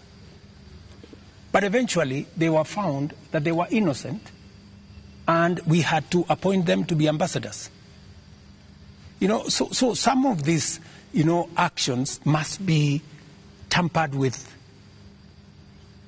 process of law, due process. So unless we follow due process, gentlemen, we will end up being something else. Up to this, just a moment, Eric, in a moment, because up to this point, Your Excellency, if I don't want us to lose the context, the last 2 weeks have been extraordinary. We've never seen anything like this. You have KDF troops in the streets of Nairobi. Up to this point, Your Excellency, and including on the question that I've just asked you of accountability within your government, do you think you are addressing the grievances that have made thousands of Kenyans across the country in places that were unimaginable to get out to the streets to say Ruto must go? Do you think up to this point they feel you've addressed their grievances? I am not in their space, so I am doing what I believe I should be doing. I have taken the responsibility to withdraw the finance bill with all the attendant consequences. That I have done. I know what it means, and I know where it takes the country, and it is not a simple decision for me to make. And for your information, the finance bill was going to take Kenya big steps forward. But it's a sacrifice I've had to make because of the political reality that we are in. But it will mean counties will have to take maybe 30 billion shillings off their budget. It means we have to reduce CDF by maybe 10 billion shillings. It means we have to rethink about what to do with JSS teachers. It means we have to put on the freezer. We wanted to hire another 20,000 teachers because there are kids who do not have who do not have teachers. It means we have to work on our UHC program. We thought we would upgrade, for example, Linda Mama. You know, we thought we would upgrade Linda Mama. There is something, Your Excellency. But it means we have to hold that, and it means many things. Just hold on, what else do you want to hear? You are speaking outward, but looking at the grievances, they are also asking questions inward from you, Your Excellency. And what I can hear from these grievances that have been expressed quite loudly, you said you are not in their spaces. We sometimes get into the spaces to listen to what they are saying. And all they're saying is you cannot be, for the next 3 years, the president that you've been for the last 2. So what is that you're going to change about? That's why Linus. Yes. That's why Linus. That's why we are here. Of course, it's not going to be business as usual with the kind of reality we are faced with now. It has to be different. Do you regret anything at all? What you should have done better? What your people would have done better? Well, maybe there are things we should have done better. We should have communicated better. I think the biggest problem we have, even with the finance bill, because the finance bill has great things for Kenya. The finance bill says we shouldn't be importing potatoes from Europe. The finance bill says we shouldn't be importing onions or eggs from Europe. The finance bill says we should be growing our own industries. We should be manufacturing diapers in Kenya. We have 10 companies doing that. We should be manufacturing all those things in Kenya. We should be expanding our manufacturing capacity. That is what finance bill was talking to. But I am sure we will recover that when we have explained. The biggest challenge that I regret is that we didn't communicate better. Maybe we failed in explaining to Kenyans what the finance bill was all about. Because I promise you, if I am given a chance to explain to the people of Kenya what was in the finance bill and what the finance bill would have done for this country, every Kenyan would have agreed with me. But my regret is that they would say you were here, Mr. President. They said you would have explained. We didn't explain ourselves better. Maybe my communication team failed. Maybe I'm sure my communication team failed. Our communication architecture did not deliver, did not get the message out to the people of Kenya. In fact, if you look at what people were saying, they were saying, for example, there is a matter of land on the finance bill. There was no matter of land in the finance bill, not even a single line. And it is on that basis that people rejected the finance bill and many other things that were not in the finance bill. Now, communication is about words, Mr. President. Let's go to the deeds, because when you see what Gen Zs are doing, for the first time in the history of this country, we've had protests on the altar of the Holy Family Basilica, because the young people of this country are telling you the political culture which you've been part of having politicians speak in church, converting the platforms into, converting the pulpit into campaign platforms must end. So I'm not hearing you addressing and looking more inward into this whole picture that the Gen Z is painting. They're not just talking about some of those things that you're raising. On that, Linus, I have even had an occasion to speak to church leaders here. On that, on matters of politics on the pulpit, I am 100% aligned. We shouldn't be using pulpits in churches or in any other places of worship to prosecute politics. It is not right. And I agree, we need to change that culture. We need to change the culture of Harambee. Harambee started as a noble exercise. It supported many people to go to school. It supported many people to deal with the challenges of medication and hospital bills. But I think it has been stretched. It bred corruption? It has stretched too far. And I think it's time, as a country, we must stop corruption. We must stop Harambees, because it is occasioning and it is breeding, if I may say, corruption. Yeah, because when your aid of a much lower pay grade donates 20 million shillings to a church fundraiser, there is something fundamentally wrong. And that is why this conversation is necessary, so that we can stop it. Conversation, Mr. President. On Wednesday, you said you are hearing that there's what the Gen Zs are saying, and you're going to initiate a conversation. We saw the head of public service release a press release saying that there is now a formation of the National Multi-Sectoral Forum that will bring together all people. And you started having conversation with church leaders. The Gen Z, upon seeing this, are saying, we did not ask for a conversation. We asked for action. So what action is going to precede this conversation? Because the conversation is another talk. It reminds people of the NADCO talks, the BBI talks, IPPG talks that just happen and they just don't end. And people are saying, we want action, Mr. President. We will participate in action, in conversations maybe later. But for now, Mr. President, yes, what's the action? I promised that I will engage the young people. Yeah, I promised. I was just making good my promise. I promised a multi-sectoral forum, and that's what I have put out. I also promised that these are some of the topics I want us to discuss. I want us to discuss debt. I want us to discuss taxation.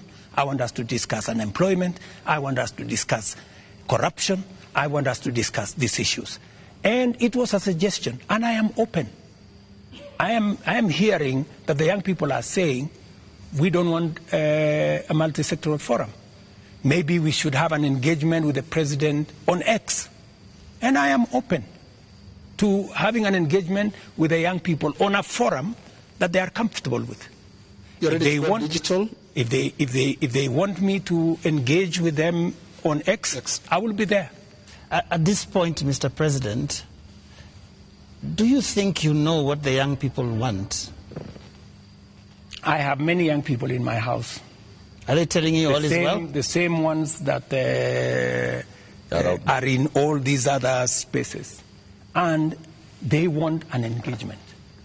They have ideas. They have suggestions. And I am open. If what we are doing on the digital space, on the housing program, on the export of labor, on manufacturing, if they have suggestions, I am open to those suggestions. They can improve, they can change, they can make new suggestions. And I also have a responsibility as a father, because these are our children. I have also a responsibility to guide and to listen to them and to tell them, yes, on this, I agree. For example, let's not have a spouse's office. I agree. Let's not have CASS for now. I agree. Let us not have advisors. Advisors. We will agree. Let us not have churches being a space for politics. I agree. So many of these areas, we need to even have a conversation. If we are paying 46% of our revenues for salaries and wages, when the legally established space should be 35%. That is why I started a conversation with Salaries and Remuneration Commission. We must deal with the issue of wages and salaries so that we bring them down to 35% and leave more money for our development. That is a conversation I am very happy about. When? Mr. President, it's been 2 weeks. It's been 2 weeks of you saying every day we are going to have a conversation. We just you know what they say on social media? I say they call you the president of tutafanya, tutatenga, tutafanya, tutarudi. It is always futuristic. But I'm here. You're saying, but I'm here. We are going to have a conversation. I said within a week. I gave a timeline. Within a week. Yeah. So within a week we will have agreed on where are we meeting. Are we meeting at the X space? I am ready for that X space. Are we agreeing on this multi-sectoral? I'm waiting to see the suggestions that Kenyans have. I don't want to prescribe any suggestion, but when I give out a suggestion, I expect feedback. I expect people to say, maybe this is okay, maybe this is not okay, and then we agree on a way to move. Mr. President, any of them analyzing what you have actually said tonight on the issue of your advisors, your cabinet, what you're going to do, what Kenyans like to call heads that are going to roll as a result of this national shame, because that is what many people have called it. You have said, watch this space. And here there are all these other things that young people are asking you about. What is that concrete thing that you're telling them tonight that I have heard you? These are the things I've heard you say since all these things started, and this is what I have done. Because you seem to have withdrawn or declined to sign this finance bill rather grudgingly, but not in good faith, having understood what people were saying. You're regretting this thing. You're saying, you guys mutaona, mmekataa lakini mutaona. That is what we're hearing. Let me tell you that I will not lie to the country that putting down the finance bill is going to be easy. I'll not be a leader. I have to be brutally honest. And those consequences, it will start with me. To cut down the budget in my office, to remove what we call austerity, to implement an austerity program that will cut down on unnecessary stuff, unnecessary offices, or offices that we can take down. I am ready to even engage the young people and for them to, because they want an engagement. I too want an engagement for us to agree. So what do we do with the debt? What do we do with the following? What do we do with the following? They will tell me, do this, fire so-and-so, do this. And I will tell them what is possible and what I think we could do it differently. Or are you telling me that I should just listen and implement without making a contribution to the conversation? I thought we are having a conversation. I'm just telling you what they are saying. I'm not saying anything else. I'm just telling you what I'm hearing, because you did say you are not in their spaces, but I am in their spaces. And in 2 weeks, Your Excellency, by now you'd have known what you should do. And I mean, there are basics. Which 2 weeks? 2 weeks of the riots and 2 weeks of the protests. It's been 2 weeks. It started the other Monday. So let me ask you, Linus, the protests, I finally decided that because we didn't communicate sufficiently to the people of Kenya the import of the finance bill, and there was so much built around it, including a lot of fake things, that were not in the finance bill. Many things that were not in the finance bill were used to fight the finance bill. And at some point, many people did not even care what was in the finance bill. Do not care. I think, at some point, as leaders, we must stop somewhere and say, we have a country to run. I mean, we cannot be reckless. We must, at some point, stop and say, what are the consequences? Because everything we do has consequences. And we must be careful as a nation to make sure that our country does not go down to the dogs.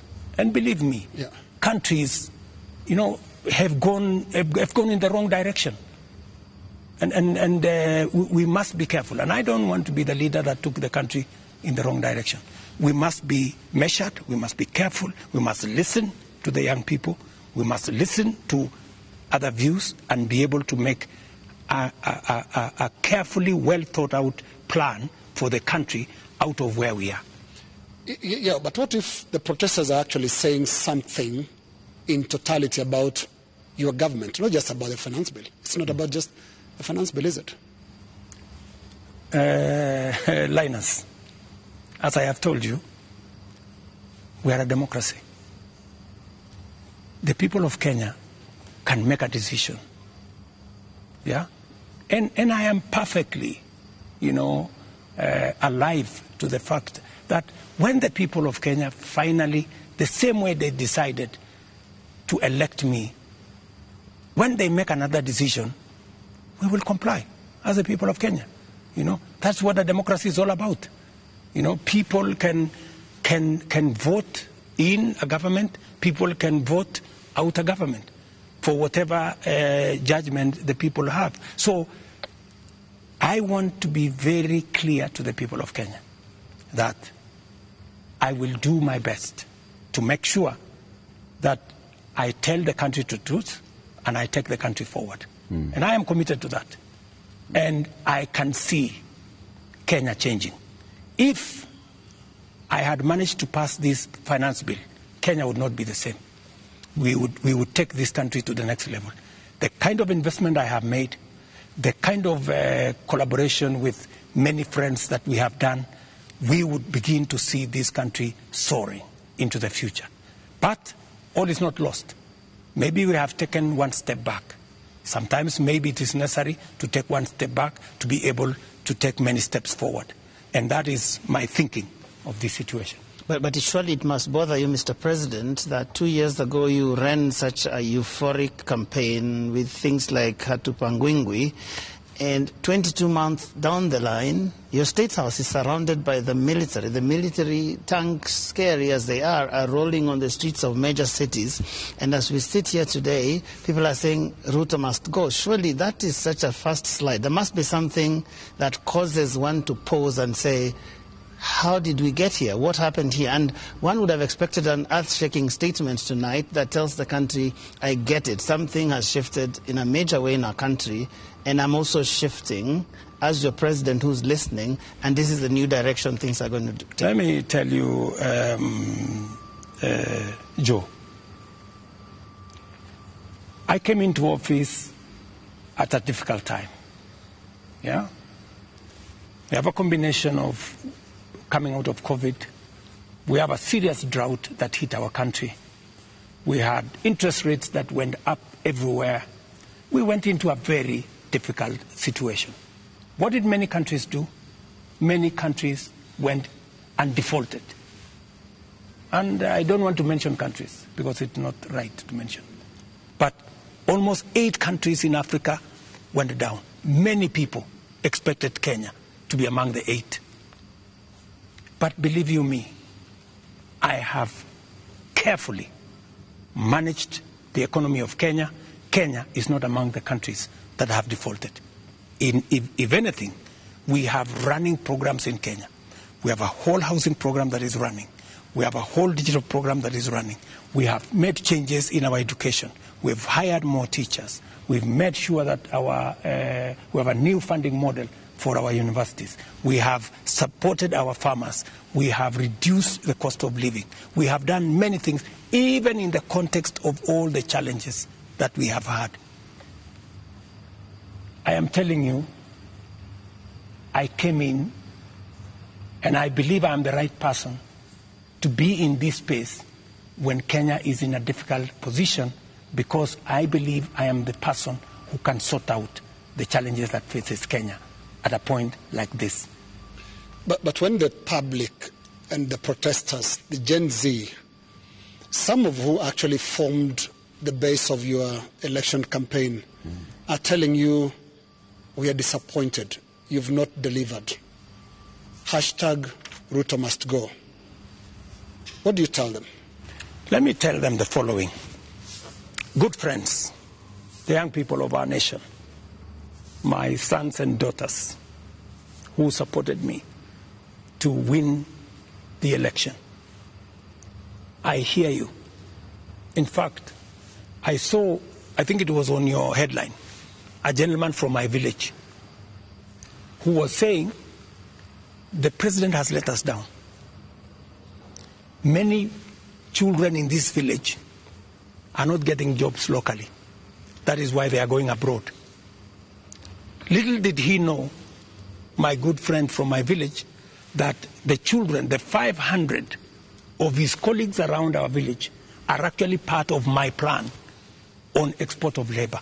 They have actually, I intentionally supported them to leave the country because we got them jobs outside Kenya. So I am telling the young people of our nation to be patient.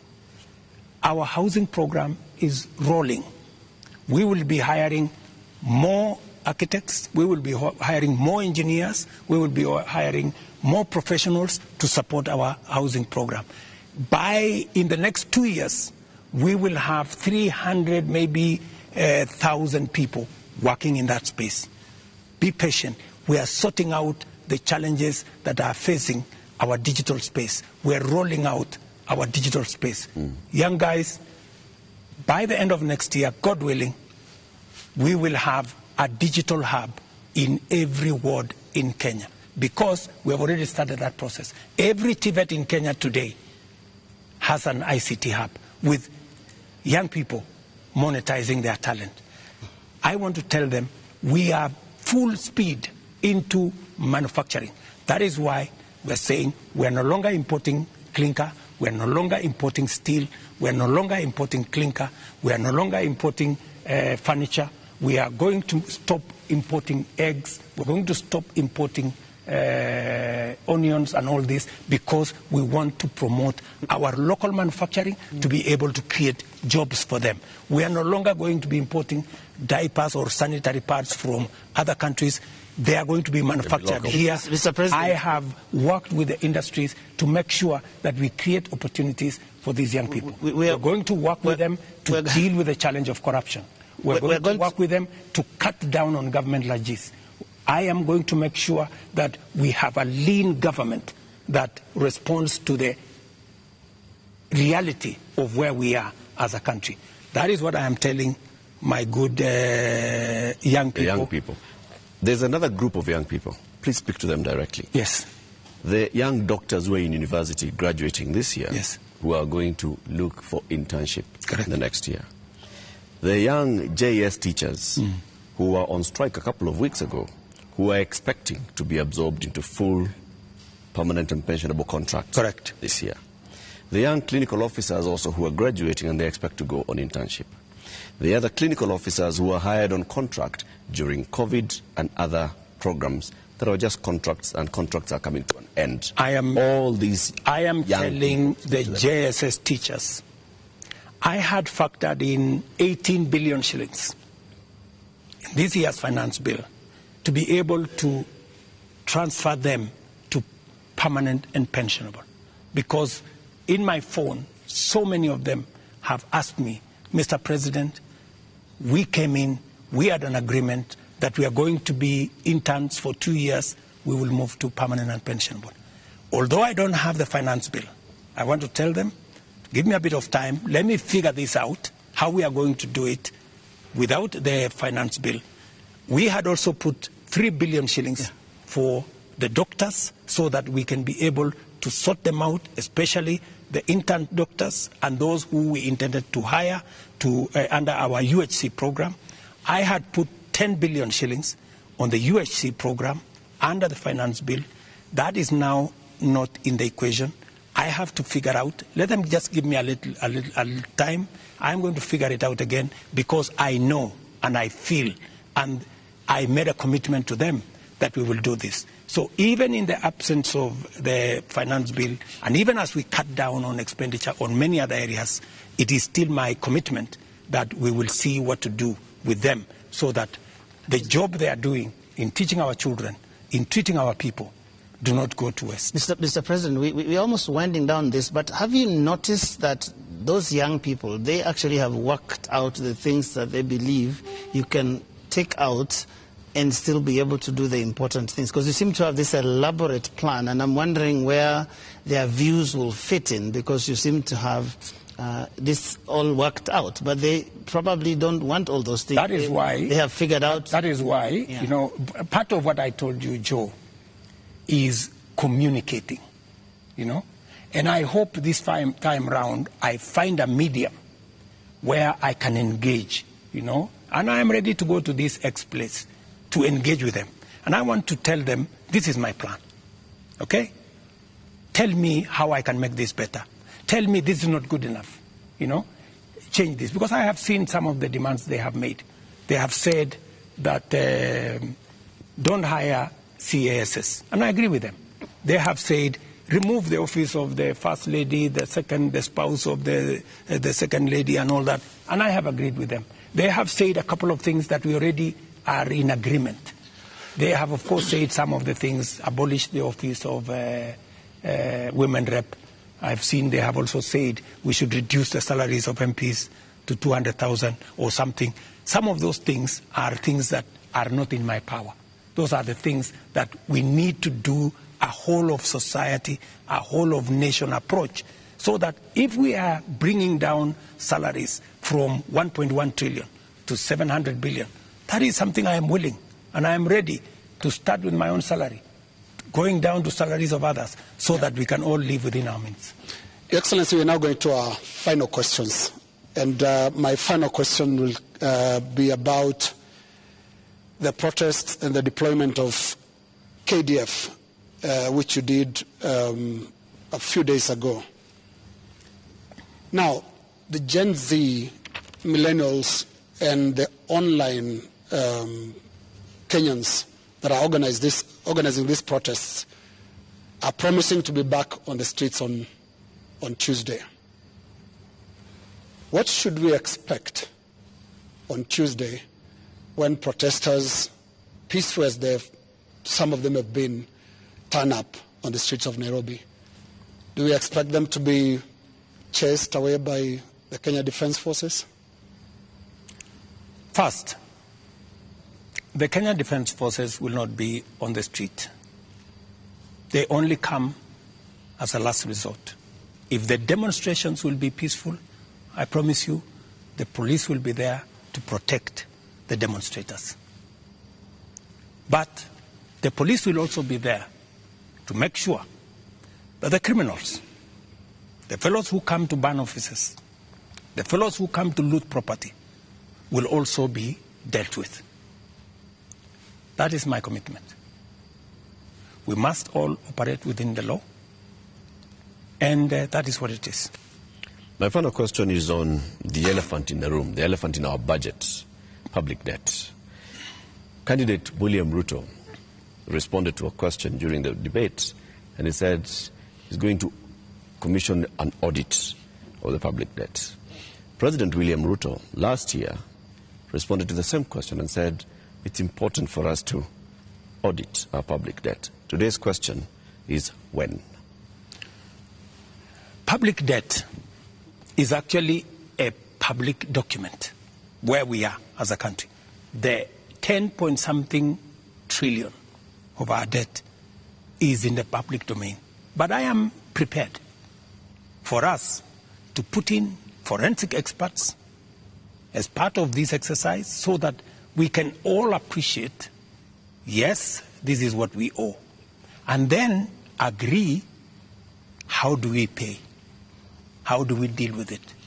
In fact, I was in Korea. In fact, Korea, when they had a problem of debt, the whole nation came together. And people contributed gold. Others contributed many things because they wanted to pay their national debt.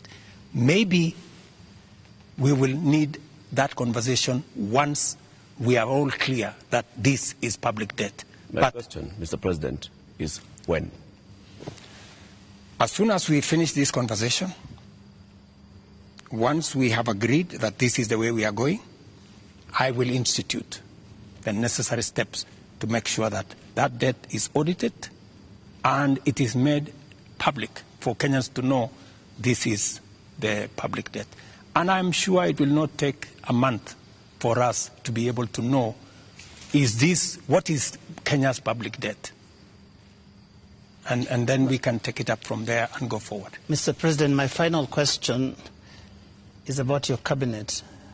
Given the things that have happened, given the questions that have been raised about fertilizer, about edible oils, about sugar and all of that, tonight, can you look Kenyans in the eye and tell them you have full confidence in the cabinet that is currently helping you to run the country? The cabinet that I have maybe could have done better. That's not the question, Mr. President. Maybe could have done better. I'm answering your question. Okay. Yeah? Maybe, unless you have a better answer. Allow me to answer. No, I just thought my question was specific, but you can that's go what ahead. I'm saying. So, maybe my cabinet would have done better, right? And I am going to do a soul searching on how we need to move forward. All right. Thank you very much, Mr. President, for your time. Ladies and gentlemen, that is where we end this conversation with the President tonight. My colleagues have been Lena Skaikai from Citizen TV, Royal Media Services, and Eric Latif representing KTN News from the Standard Media Group. And my name is Joe Ageyo from NTV. Do have a lovely evening.